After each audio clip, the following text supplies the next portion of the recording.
নির্বাচনী সহিংসতা করার দুঃসাহস কারো নাই।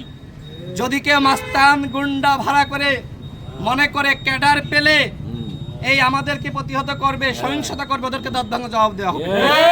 আমরা অন্তর্বর্তীকালীন সরকারকে সহযোগিতা করছি। এই সরকার আমাদের সরকার, সুষ্ঠু নির্বাচন করার জন্য এই সরকারকে যতভাবে সহযোগিতা করা দরকার আমরা করব এবং এই ব্যাপারে আমরা অঙ্গীকারবদ্ধ। এমপি নির্বাচিত হলে এই যে আমার পাশে যে রাস্তা ধুলা বালি, আমি যখন কথা বলছি না গাড়ি যাচ্ছে, ধুলাগুলো এসে কিন্তু আমাদের নাক দিয়ে গাল দিয়ে ভিতরে ঢুকছে, তাই না? এই রাস্তাঘাটের উন্নয়ন আমার 1 নম্বর ম্যান্ডেট, এবং শিক্ষার উন্নয়ন, চিকিৎসার উন্নয়ন, মানুষের জীবন যাত্রার মানের উন্নয়ন, বেকারত্ব দূরকরণ, দুর্নীতি বন্ধ করা, মাদক বন্ধ করা, এগুলো আমার ম্যান্ডেট। এবং আমি বিশ্বাস করি এই অঞ্চলের মানুষ ভোট দিয়ে আমাকে নির্বাচিত করবে এবং বাংলাদেশের মধ্যে ঝিনাইদহ 4 আসন হবে মডেল আসন, 1 নম্বর আসন।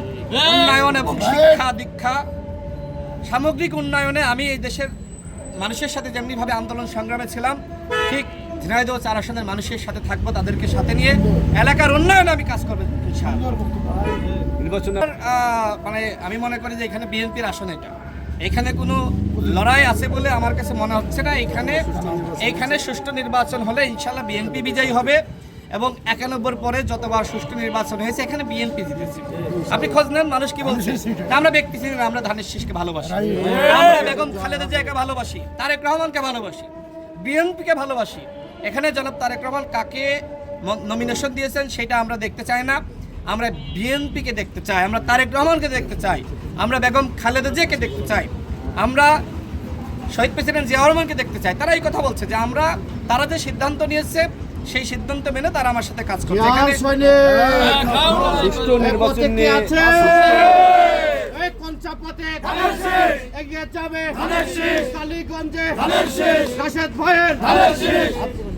সুষ্ঠু নির্বাচন নিয়ে এখনো পর্যন্ত আমি এরকম কিছু দেখছি না।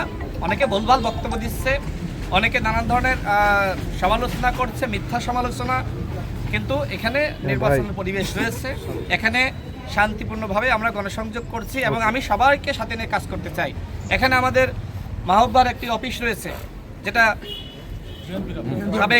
সাবেক মেয়র, সেই অফিসেও আমি গিয়েছিলাম। সেখানে যারা বিএনপির নেতাকর্মী রয়েছে তাদের সাথে আবার আপনি দেখলেন যে সৌজন্যতা বিনিময়। আমি সব জায়গায় যাচ্ছি, রাত দিন সর্বত্র আমি সব জায়গায় বিচরণ করছি। আমি মনে করি যে আল্লাহ যখন আমাকে এই দুনিয়া থেকে নিয়ে যাবে সেই নির্দিষ্ট সময়েই নিয়ে যাবে। আমি কোনো ভয় পাচ্ছি না, আমি কোনো ভয় পাই না। আমার নেতাকর্মীদেরকে সাথে নিয়ে আমি এই আসনটি বিএনপিকে উপহার দিতে চাই, জনাব তারেক রহমানকে উপহার দিতে চাই। যারা মাস্তান ক্যাডার নিয়ে এসে মনে করবে যে হামলা করব, আমাকে প্রতিহত করবে, তাদেরকে প্রতিহত করার সকল ব্যবস্থা শক্তি আমাদের রয়েছে ইনশাআল্লাহ। ইসলামী দল জান্নাতে দেখেন, নির্বাচন কমিশনের আচরণবিধি রয়েছে এবং সেখানে স্পষ্টভাবে বলা আছে যে ধর্মের দোহাই দিয়ে ভোট চাওয়া যাবে না। যদি কোনো ইসলামী দল এই ধরনের জান্নাতের টিকিট দিয়ে ভোট চায় তার প্রার্থিতা বাতিল হয়ে যাবে। যদি আপনাদের কাছে এরকম কিছু থাকে আমাকে দিবেন, আমি সেই বিষয়টি দেখে আমিও নির্বাচন কমিশনে কথা বলবো। এখনো পর্যন্ত আমি এগুলো বিভিন্ন জায়গা থেকে শুনছি, আমি এখনো পর্যন্ত এগুলো আমার হাতে সরাসরি প্রমাণ নাই পাইনি। এর কারণটা হলো যে যেখানে সাধারণ মানুষের কাছে যাচ্ছে সবসময় তো ডিভাইস থাকছে না, সাংবাদিকরা থাকছে না, এরকম ঘটনা ঘটছে। মানুষকে বিভিন্ন ধর্মের দোহাই দেওয়া হচ্ছে, বিশেষ করে আমাদের মা বোনদেরকে বিভ্রান্ত করার চেষ্টা করা হচ্ছে। আমি আমার ভাইদের উদ্দেশ্যে বলতে চাই, আমার বাবা চাচাদের উদ্দেশ্যে বলতে চাই যে আপনারা এই যে বিভ্রান্ত করার চেষ্টা করছে এই ব্যাপারে আপনারা সতর্ক থাকবেন। এবং আমি মা বোনদের উদ্দেশ্যে বলতে চাই, আমাদের খালা চাচি দাদি যারা আছে তাদের উদ্দেশ্যে বলতে চাই যে কোনো দল আপনাদেরকে জান্নাতে নিতে পারবে না।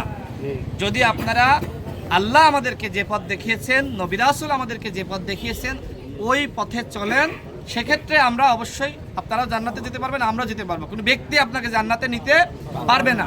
আর এই যে ভোট, দেখেন গণতান্ত্রিক প্রক্রিয়া, সেই গণতান্ত্রিক প্রক্রিয়া অবলম্বন করে আপনি একটা আইনের শাসন আপনি প্রতিষ্ঠা করতে পারেন, একটি গণতান্ত্রিক সরকার ব্যবস্থা আপনি প্রতিষ্ঠা করতে পারেন। এটা জান্নাত বা জাহান্নামের প্রশ্ন এখানে আসা আসলে অনুচিত।